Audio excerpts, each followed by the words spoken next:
Tôn Tẩn vì tài năng mà bị hãm hại, vì tàn tật mà trở thành kẻ địch mạnh, trở thành quân sư nổi tiếng của nước Tề với những diệu kế hay sau đó đã trả thù thành công. 1. Học trò của Quỷ Cốc Tử. Theo sử ký, Tôn Tẩn là hậu duệ của Tôn Vũ, bậc thánh về binh pháp ở Trung Quốc cổ đại. Sở dĩ Tôn Tẩn được đặt tên như vậy là có lai lịch thú vị. Trong thời của mình, Tẩn chính là một hình phạt nặng nề, đó chính là hình phạt khoét xương bánh chè ở đầu gối. Dùng những trải nghiệm nhân sinh để đặt tên là một truyền thống ở Trung Quốc thời cổ đại. Theo nhiều lời kể lại, thầy giáo của Tôn Tẩn là Quỷ Cốc Tử biết trước cuộc đời Tôn Tẩn sẽ xảy ra chuyện như vậy nên đã đặt tên đó cho ông. Tuy nhiên, theo suy luận logic, có lẽ Tôn Tẩn căn bản là người không có tên, người đời sau đã đặt cho ông cái tên này. Truyền thuyết kể rằng, thầy giáo Tôn Tẩn là Quỷ Cốc Tử có tên là Vương Minh Hử, hiệu là Huyền Vi Tử, người nước Vệ, thường vào núi Vân Mộng lấy thuốc và tu đạo. Do ở ẩn trong quỷ cốc nên người này tự xưng là Quỷ Cốc Tiên Sinh. Sử ký cho biết, Tô Tần và Trương Nghĩa là đệ tử của Quỷ Cốc Tử. Hoàn toàn không đề cập tới Quỷ Cốc Tử từng dạy Tôn Tẩn và Bàn Quyên. Đến thời nhà Minh, cuốn Tôn Bàn Diễn Nghĩa mới ghi chép Quỷ Cốc Tử là thầy của Tôn Tẩn và Bàn Quyên. Tuy nhiên, Bàn Quyên chết vào năm 342 trước công nguyên, 5 năm sau Tô Tần mới sinh ra. Trong khi đó, nếu Quỷ Cốc Tử thu nạp vài đồ đệ cách nhau mấy chục tuổi thì ông phải thọ trên 100 tuổi. Trong môi trường khắc nghiệt ở thời đó, khả năng thọ cao như vậy là không lớn. Hơn nữa, nếu không có bằng chứng sử liệu, người trong triều nhà Minh làm sao biết được quan hệ thầy trò của 2.000 năm trước. Có khả năng tác giả cuốn sách đã nhấn mạnh đến sự uyên bác, tài trí của Tôn Tẩn mới lấy cho ông một danh sư như vậy. 2. Bị Bàn Quyên hãm hại. Trong truyền thống phương Đông, một người thành công, một người tốt thì phải có một người ác làm nền. Người ác thì ngày càng ác, người tốt ngày càng tốt, người thành công ngày càng thành công. Chẳng hạn Tần Cối với Nhạc Phi, Ngụy Trung Hiền với Đông Lâm Đảng. Tương tự, không có Bàn Quyên thì cũng không có Tôn Tẩn. Câu chuyện giữa Tôn Tẩn và Bàn Quyên đầy đủ nhất được lưu truyền, chính là cuốn Tôn Bàn Diễn Nghĩa được viết thời Minh ở Trung Quốc. Mẫu của cuốn sách này lấy từ sử ký, nhưng Tôn Bàn Diễn Nghĩa đã phát huy sức tưởng tượng đầy đủ, còn sử ký thì ghi chép lịch sử chặt chẽ. Về quan hệ giữa Tôn Tẩn và Bàn Quyên, sử ký ghi chép rất đơn giản. Tôn Tẩn từng cùng với Bàn Quyên học binh pháp. Các tư liệu lịch sử ghi chép hầu như thống nhất về nguyên nhân thù oán giữa hai người này. Đó là Bàn Quyên ghen ghét đố kỵ, tự cho rằng mình không bằng Tôn Tẩn, thế là sai người cho gọi Tôn Tẩn đến. Lo sợ Tôn Tẩn giỏi hơn mình, Bàn Quyên đã sai người hãm hại, biến Tôn Tẩn thành người tàn tật, thậm chí còn thích chữ vào mặt để Tôn Tẩn. Bàn Quyên cho rằng làm như vậy là đã đối phó được với một kình địch như tưởng tượng của mình. Thật không ngờ, Bàn Quyên đã biến một người vốn có thể làm bạn trở thành một kẻ địch mạnh.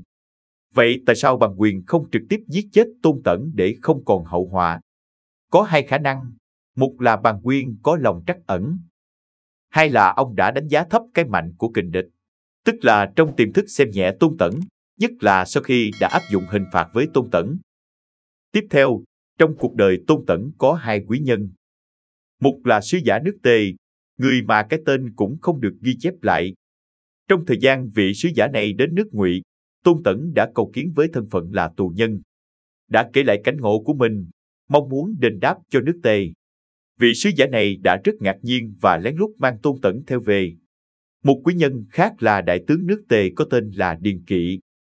Điền Kỵ là người giỏi đại khách, đã giúp cho Tôn Tẩn có đất dụng võ. Quan hệ xã hội ở phương Đông rất coi trọng quan hệ cá nhân. Nếu không có con mắt tinh tường và việc bắt cầu của vị sứ giả thì không có sự hỗ trợ lớn từ Điền Kỵ. Cho dù Tôn Tẩn có tài hoa thế nào thì cũng chỉ là đánh trận trên giấy. 3. Thi triển tài năng của Tôn Tẩn. A. Kế sách đua ngựa. Khi đua ngựa với Tề Vương, Điền Kỵ đã tìm đến Tôn Tẩn để nhờ ông bày cho kế sách. Tôn Tẩn cho rằng ngựa của Điền Kỵ được chia làm 3 loại hạ, trung, thượng. Dùng ngựa hạ đẳng của mình để đấu với ngựa thượng đẳng. Dùng ngựa thượng đẳng của mình để đấu với ngựa trung đẳng. Dùng ngựa trung đẳng của mình để đấu với ngựa hạ đẳng. Như vậy, sẽ thua 1, thắng 2. từ đó giành chiến thắng cuối cùng. Đến nay, kế này của Tôn Tẩn vẫn thực sự mầu nhiệm. Chẳng hạn, khi phân tích tình hình địch ta, thì không được khinh suất, có tính toán chu đáo, toàn diện. Có tính đến trường hợp thất bại. Với kế sách của Tôn Tẩn, kẻ địch có quân đông, vũ khí tinh nhuệ nhưng chưa chắc đã giành được chiến thắng cuối cùng. Với Tôn Tẩn, việc dùng trí tuệ để giành chiến thắng trong chiến tranh đã được nâng lên tầm cao. Mưu kế của ông mang tính sáng tạo, có ý nghĩa phổ biến.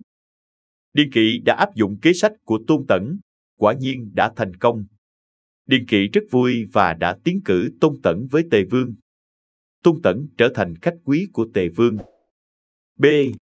Kế vây Ngụy cứu Triệu. Đại tướng nước Ngụy là Bàn Quyên tấn công nước Triệu. Nước Triệu đã cầu cứu nước Tề. Tề Uy Vương muốn để Tôn Tẩn dẫn quân ra trận. Tôn Tẩn cho rằng mình là người tàn tật, trông khó coi, đã long trọng tiến cử Điền Kỵ làm tướng chỉ huy. Thực ra, thông qua đây, Tôn Tẩn muốn trả món nợ ân tình với Điền Kỵ. Mặc dù Điền Kỵ làm tướng, nhưng việc đánh địch thế nào luôn nghe theo Tôn Tẩn. Quả nhiên, Tôn Tẩn đã đưa ra chiến lược vây Ngụy cứu Triệu cho Điền Kỵ. Tôn Tẩn nói, lực lượng tinh nhuệ của nước Ngụy đã điều đến tiền tuyến, để sơ hở tại hậu phương với đội quân toàn người già yếu. Tiến hành giao tranh chính diện với quân Ngụy không bằng tấn công hậu phương lớn của chúng. Buộc quân Ngụy quay về phòng thủ thì nguy cơ của nước Triệu tự khắc được giải quyết. Cái này có điểm giống với kế sách bày cho Điền Kỵ khi đua ngựa, đều là tránh nơi địch mạnh, đánh chỗ sơ hở. Điền Kỵ rất vui mừng, dẫn quân tấn công thủ phủ Đại Lương của nước Ngụy, làm cho Bàn Quyên lo sợ, vội vã quay về. Nước Triệu đã được cứu. C. Kế giảm dần bếp ăn. Sau hơn 10 năm, nước Ngụy và nước Triệu liên kết tấn công nước Hàn. Nước Hàn cũng cầu cứu nước Tề. Tề Vương đã hỏi ý kiến của quần thần xem có tiến hành cứu viện hay không. Tôn Tẩn cho rằng cần phải cứu viện, bởi vì nước Hàn cách nước Tề rất gần. Nếu nước Hàn bị diệt, kẻ địch lập tức xuất hiện ngay tại cửa nhà nước Tề. Thực ra, nếu không có sự tham gia của nước Ngụy, Tôn Tẩn chưa chắc đã chịu chiến. Trong khi đó, nước Ngụy có Bàn Quyên. Tôn Tẩn một đời coi nước Ngụy là kẻ thù. Vào lúc này, Bàn Quyên thực sự muốn đánh một trận chính diện với Tôn Tẩn. Trong bối cảnh đó, Điền Kỵ và Tôn Tẩn đã tiếp tục dẫn quân tấn công Đại Lương. Bàn Quyên đã liều mạng đuổi theo ở phía sau.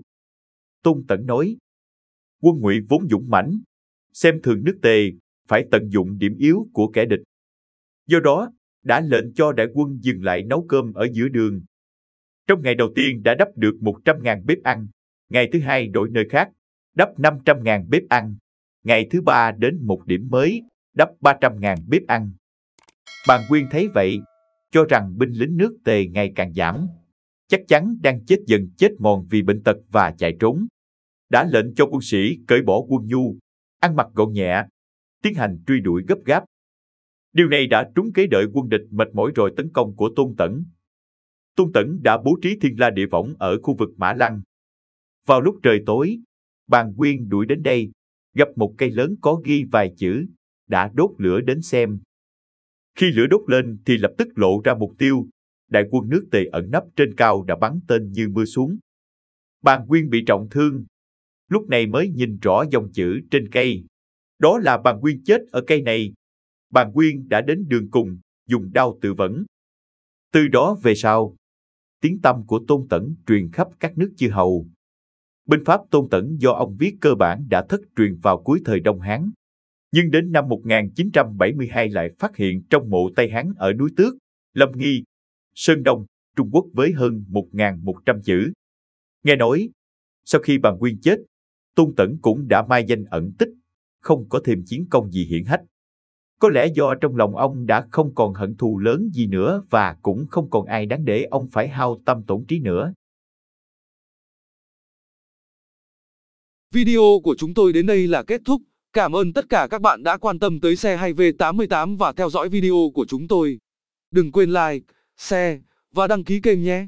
Đặc biệt đừng quên bật chuông để theo dõi những video nhanh nhất. Một lần nữa xin cảm ơn tất cả các bạn.